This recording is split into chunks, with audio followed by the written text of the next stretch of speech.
Basically kasi, nag-umpisa ako dito noong 1982. Nakuha ko yung lupa dyan sa itaas, nabili ko. Tapos naisipan ko na magtanim ng puno. Kaya nung una, may mga pinya akong tinatanim doon. Pagkatapos pinagbili sa akin ni Montaño itong lupa rito sa ibaba. May mga grupo ko, sabi ko, bili natin. So, ang ginawa ko, binili ko. Pagkatapos yung mga kasama ko noon, ipinagbili din yung share nila dahil ayaw na nila mag-farming dito. Kaya anong nangyari, ako nag-umpisa, I started with the greenhouse. Pero nung araw, palayan ito. Pero kailangan namin noon is medyo high value crop, no? Masyadong delikado sa weather ang farm. Pag bumaha, nasisira yung pananim, etc. etc. Yung greenhouse will be for high valued crop na mga green pepper, red pepper, etc. Malaki pa ang lugar na hindi naman pwede gawing greenhouse. Kaya yung mga hindi masyadong affected ng mga predators, nakita namin yung talong is suited for the soil. Basically kasi nakikita ko masyadong mahal na ang mga pagkain. Katulad nga nung araw, pinagbibili lang namin yung aming talong ng 30 pesos, 35 pesos. Tapos na-discover namin, pinagbibili para sa palengke na 180, 200 per kilo. Yung mga buyer nun, kinakausap namin kung maaari ibaba. Ang sabi sa amin, maski ibigay mo sa amin yung talong nyo, ganun pa rin ang benta namin kasi sila marami magagalit pagka binagsak nila. So, sabi ko nga, masyado natin kailangan ang mga pagkain. Pangalawa, walang trabaho mga tao dito eh. Kaya if you take a look, Carl, hindi ako masyadong mechanized. Kasi kailangan medyo labor intensive. Dahil unang-una, mukhang mas patipid, no? Tapos pangalawa, nagkakaroon ng hanap buhay yung mga tao rito. Nababantayan pa yung area.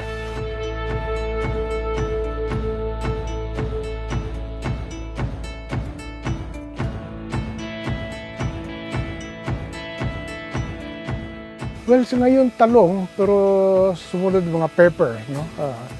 Red pepper, green pepper. Pero ano kami ngayon, market-oriented. Kung alin yung may demand, yun ang aming tinatanim. So far, ang demand sa talong ay hindi namin pa mapunuan. Marami pang humihingi. Kaya nga, we are increasing our area. At saka pagka single crop, mas padaling mabantayan.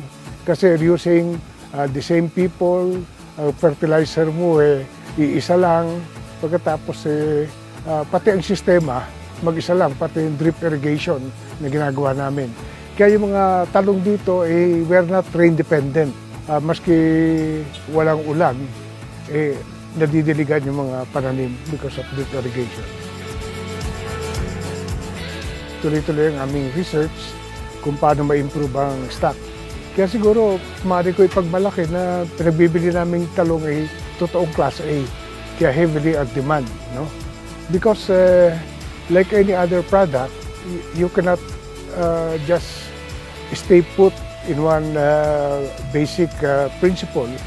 Because pati technology, revolutionize eh. Kaya siguro agriculture should be the same. Kaya ganun ang ginagawa namin. We program it in such a way na pag-harvest namin dito, tinatanim naman, pagkatapos sina-harvest na naman yung nandun. Kaya if the area is big enough, tuloy-tuloy ang harvest nyo. Habang nag-harvest kayo, nagtatanim naman doon sa na-harvest nyo na. Yung gano'n, simple lang, hindi naman masyadong komplikado. Alam mo, kailangan natin yung mga batang sumisibol, yung mga matataas ang pinag-aralan na pumunta sa farming.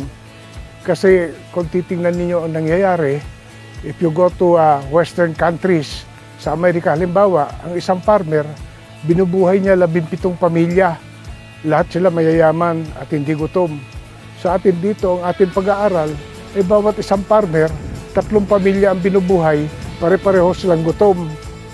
Ngayon, kailangan siguro ay madagdagan yung mga tao may kinalaman, yung mga innovative, yung mga may perspective na kung saan hindi nagiging kawawa, na hindi sila basta na lamang ninuyurakan ng mga trader, hindi na lang basta niyuyurakan ng mga fertilizer producers, etc. and even their financing capacity. Kailangan yan.